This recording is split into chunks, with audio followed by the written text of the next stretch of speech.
ইমানদার বানাইয়া এবং পথহারা মানুষদেরকে পথের দিশা দিয়ে তারা যে সরদার হয়ে যখন জান্নাতে যাইবেন, সরওয়ারে তো আলম নবী যদি আমাদেরকে তখন প্রশ্ন করে, তোমাদেরই বাপদাদারা তো কাফের থেকে মানুষকে ইমানদার বানিয়েছিল, তোমাদের বাপদাদারা তো বেআমল মানুষদেরকে আমলওয়ালা বানিয়েছিল, তোমাদের আকাবিররা তো, তোমাদের বাপ দাদারা তো সমাজের ছেয়ে যাওয়া অন্যায় এবং জুলুম অত্যাচার তথা কাফের মুশরিকদের যে সকল কৃষ্টি কালচার সমাজকে অপবিত্র করেছে, এই অপবিত্রতা দূর করে বেশ্যাখানার থেকে রাবেয়া বস্তি বের করেছিল তোমাদের আকাবিররা, ডাকাতকে তাসাউফের মালা পরাইছিল তোমাদের আকাবিররা।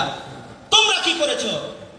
তোমাদের আমলে তো মুসলমানের ঘরে জন্ম নিয়ে নাস্তিক হয়ে এক ঝাঁক আমার উম্মত কবরে চলে গেল।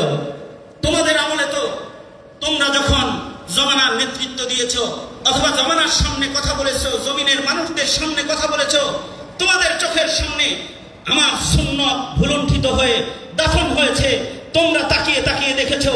মসজিদের মিম্বরে বসেছিলে অথবা মজলিসের চেয়ার দখল করে ঘন্টার পর ঘন্টা তোমরা আলোচনা করেছিলে, কিন্তু তোমাদের আলোচনার এই লাঙল দিয়ে কি তোমরা কোনো চাষাবাদ করতে পেরেছো যা তোমাদের বাপদাদারা করেছিল?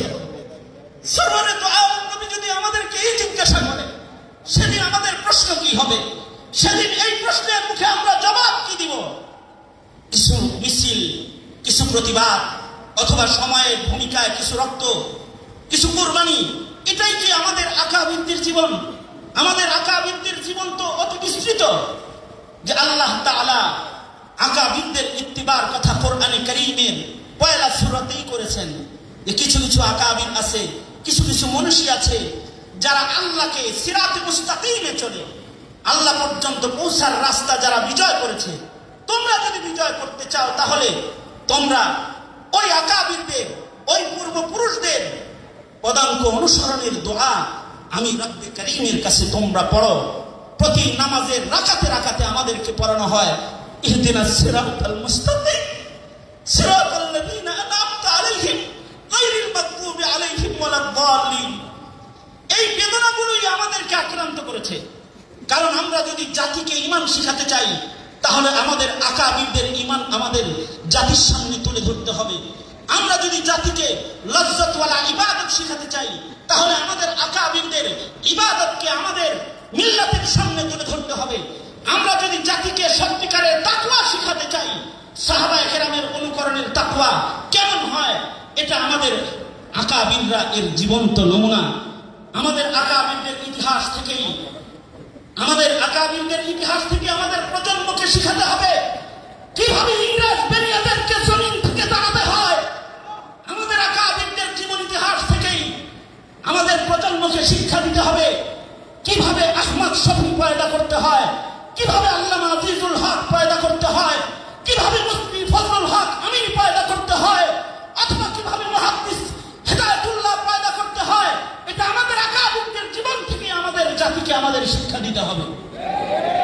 এই মানুষে আমরা আমাদের বাংলাদেশ মুসলিম কাউন্সিলের প্রথম কর্মসূচি হিসেবে আমরা গ্রহণ করেছি 313 মাশায়েখে বাংলাদেশের বর্ণাঢ্য জীবন সুসজ্জিত একটি বৃহৎ আকারের 2 খণ্ডের একটি বই, যে বইয়ের মধ্যে আমরা আমাদের আকাবিরদের আলোচনা করেছি, আমরা আমাদের আকাবিরদের কারামতের আলোচনা করেছি, আমরা আমাদের আকাবিরদের বিপ্লবের আলোচনা করেছি, আমরা আমাদের আকাবিরদের অবদানকে তুলে ধরেছি। দ্বীনের জন্য আমাদের আকাবিরদের কুরবানি, নবীর অনুকরণে তায়েফের কুরবানি, অনুকরণের কুরবানি, বদর উহুদের অনুকরণের কুরবানি, এই কুরবানিগুলো আমরা তুলে ধরেছি।